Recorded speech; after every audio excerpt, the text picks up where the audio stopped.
Most business owners think the goal is simple: sell more, close more, post more, push harder. And I get why. When money is tight, selling feels like the shortest path to relief. But it's also the fastest way to become exhausted, inconsistent, and invisible. Because selling is what you do when you do not have enough demand. Connection is what you build so demand shows up before you ever ask for the sale. That is the right focus. Daniel Priestley calls this becoming oversubscribed, where demand outstrips your capacity so you are no longer begging for attention or negotiating from weakness. Let me say it in a practical way.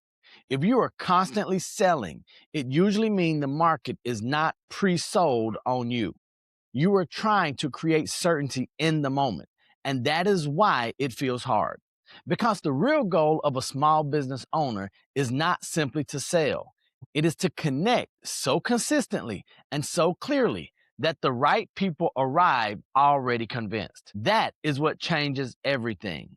Here is the lie that keeps you stuck: if I just get better at selling, I will be fine. Selling matters, but it is downstream. Connection creates demand.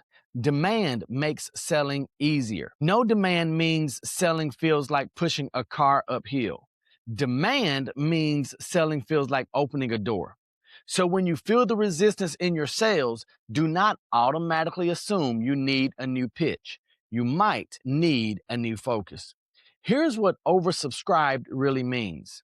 It means you have more people who want what you offer than you can serve right now. And that's pivotal. And that is not an ego thing. That is a business health thing. Because when demand is high, you stop discounting, you stop attracting problem clients, you stop negotiating your worth, you stop scrambling for random leads, and you start choosing. That is what most small business owners actually want. Not more work, more leverage, more calm, more control.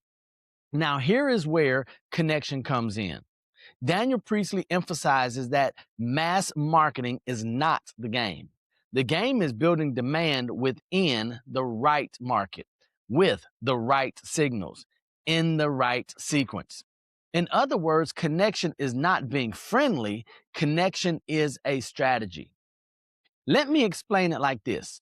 Most business owners treat growth like a Jenga tower. When revenue wobbles, they start pulling random blocks. Let me post more. Let me run ads. Let me offer a discount. Let me create another offer. Let me do what that person is doing. That is not focus. That's panic.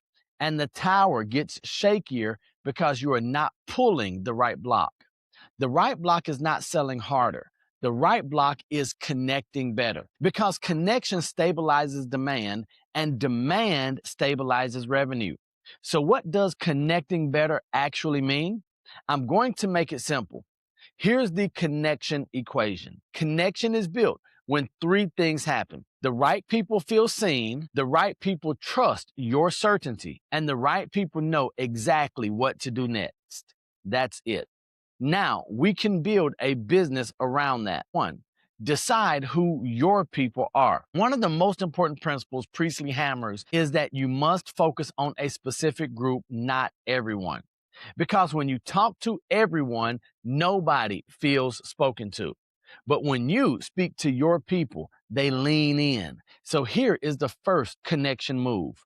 Stop trying to be impressive to strangers. Start being specific for the right market. Ask yourself, who do I serve best? Who gets the fastest results with me? Who respects process? Who values expertise? That's your market.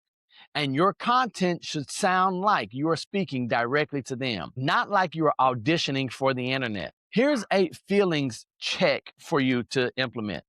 If you have been feeling like you are posting into a void, it might not be the algorithm. It might be that you are too broad. Step two, stop pitching and start signaling. Oversubscribed businesses do not scream "buy now" all day.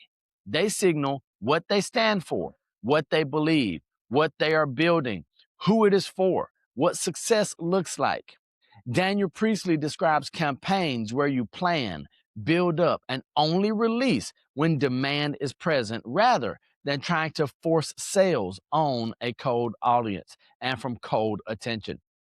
This is why connection beats selling. Connection warms people up over time. Selling tries to compress trust into one moment. So instead of posting, "Here is my offer," you post, "Here is the problem I solve. Here is what it costs you if you do not solve it. Here is what it looks like when it is solved. Here is a story that proves it's solvable. Here is the standard. Here is the process." That is signaling. And when you signal consistently, demand starts forming. Some of you are not building demand, you are building confusion. You are posting like a Craigslist ad. Step 3, create micro connections at scale. You cannot personally connect with everyone every day, but you can create connection through your content by speaking to the 3 things every buyer is listening for. Do you understand me? Can you help me? Can I trust you? Do you understand me? Can you help me? Can I trust you? So here is the simplest framework I can give you for content that connects.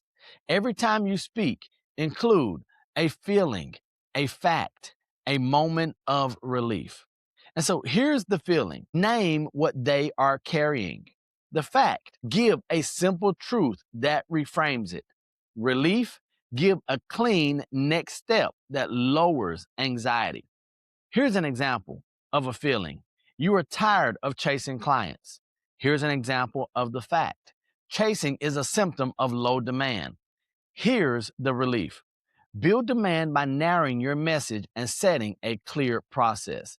That's connection, and it scales. Let's look at the real shift from selling to being chosen. Here is what oversubscription changes. When demand is low, you chase. When demand grows, you filter. When you are oversubscribed, you select. That is the real ladder. And the thing that moves you up the ladder is not being a better closer. It is being a better connector, a better signaler, a better leader. Because premium markets do not follow desperation. They follow certainty. Let me give you a weekly rhythm you can run without overthinking. One market, one message. Talk to your people, not the internet. 3 signals per week. Teach something. Share a story. Set a standard. 1 invitation, not a pitch, an invitation. Here's who this is for. Here's what it fixes. Here's the next step. That is how you create demand without becoming a content machine.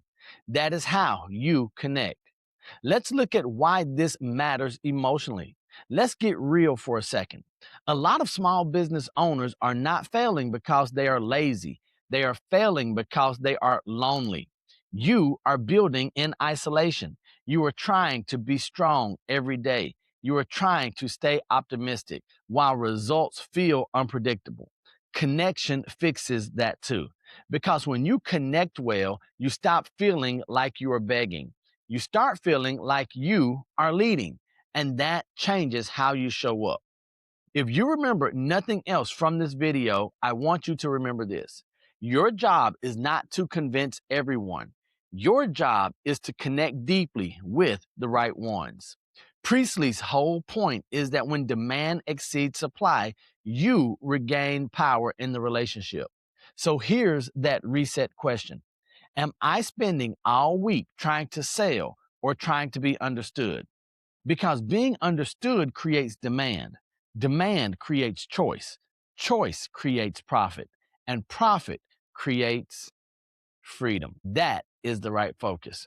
If your business has felt crowded, stressful, and overly dependent on constantly selling, do not panic. Shift the focus. Connect first. Signal consistently. Invite the right people. Let demand build. And when demand builds, selling gets easy.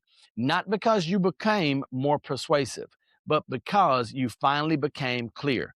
That is how you move from chasing to being chosen.